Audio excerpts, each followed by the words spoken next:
राजा। अरे भौजी भोसड़ी वाली वाह बहुत अच्छा। ना छुआ राजा।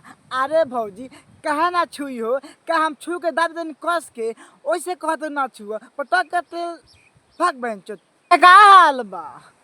आज फिर से आप सभी के बीच में लेके आ गया हूँ एक झकास और गानफार वीडियो।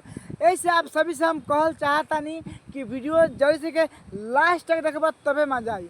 तो वीडियो बना के बस एक ही मकसद बा और एक ही मकसद रहेला और रही। तो वीडियो के दिल दिमाग मतलब देखला के बाद में भूल जाओ। तो बिना कोनो झांट लो सुन के आज के वीडियो स्टार्ट करते हैं। तो हमारा ढोरी के नीचे नाचुआ राजा। अरे तारा बहनी के पटक हमारा गाड़ी में तेल लगाओ वाह बहुत अच्छा। ना छुआ हमारा ढोरी के नीचे ना छुआ तार बहन चो तो भौजी इतना पटक के पेलम नु कि हक देबू के बीच नाचुआ राजा। पटक के पेल दी तारा बहनी के झाड़ छिलो ना हमें बोला ना जब तू कहीं छुए ना देबू तो का हम करी। मतलब कैसे बात कहती है यार कि ना छुआ ढोरी के नीचे कुआं बाबा रखा। वाह रे तार बहन चो दो वाह बहुत अच्छा। यही तो ढोरी के नीचे बा कुआं बारा का। अब सुना भौजी के बात कहे के मतलब का बा कि ढोरी के नीचे कुआं बा का चाहता रू भौजी कि पटक के हम पेलते रही। भाई लोगन भौजी के कहा नाम बा कि हमने ऐसा लड़का भौजी के ढोरी के नीचे कितना आदमी डूब गल बा कोनो ठीके नहीं के। तब भौजी भंसरी वाली हम तो ऐसे कहल चाहता नहीं कि सब लेके से हट के हम बानी लेकिन पटक के पेलम ना चाटम। ए भौजी तो का करी सो तारा कुआं में से पानी निकाल के पी ली सका तार बहिन चोदो ना हमरा के बता दो कि हमनी का करी सन। फिर से कहत दिया कि यही ढोरी के नीचे कुआं बा केतना तार बहिन चोदो भौजी इतना पटा के पेलम नु कि हक देबू। देखा भौजी इस सब के पता बा कि आजकल के लड़की नु बहुत कमाल के रहता है। कितने कौन सा मरवा के आ भोला भाली बनते सन। हम सब लड़की की बात ना करते हैं लेकिन कोनो सा लड़की बा कि मरौला के बाद में बहुत सती सती बन लिया जैसे में हम नाम ना धरम तो विवाद हो जाए।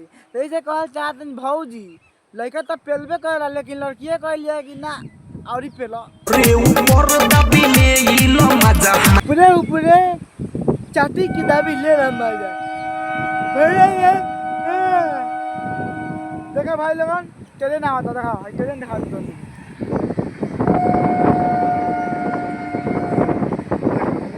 वीडियो बनाता नहीं था ट्रेन आके जाता वैसे बात क्लियर नहीं के सुना लेकिन कोनो बात ना लोगन देखे के मजा गजब मिला था।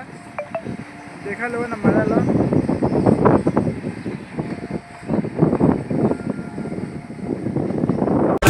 के नीचे नाचुआ राजा। पटा के पेल दी गाड़ी में तारा बहनी के झाड़ छिल के मोछ बनाओ। देखा तारा कि ढोरी के नीचे ना छुआ राजा कहे ना छुई। अरे छुई कहे ना रे हम सामान में तो हम ना छूंगा कौन छुई तू बता कौन छुएगा मैं ना छूंगा। बहन चोरी इतना पेलेंगे ना तो हक देगी। कोनो सरवा झाटू लड़का बाद भौजी के चोली के नीचे बीच सब झाँकता आ छुए के चाहता लेकिन हम कहल चाहते भौजी देख जब तू छुएबे ना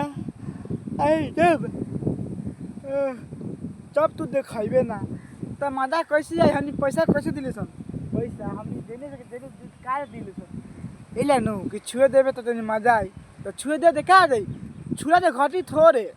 और बस भाई लोगों ने आज के वीडियो यही पर ले। वीडियो अच्छा लगे तो लाइक शेयर और कमेंट करके बताएं कि वीडियो कैसन लागल खा।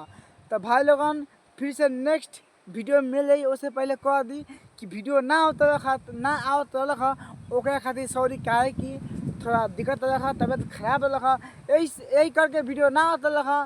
तो एक बाद मतलब हमेशा वीडियो आई तो वीडियो को सपोर्ट करो। भाई के प्लीज़ यार सपोर्टे करो का कहल चाहता और भाई की सपोर्टे करते रहो कि कुछ आगे हम भी कर पाए।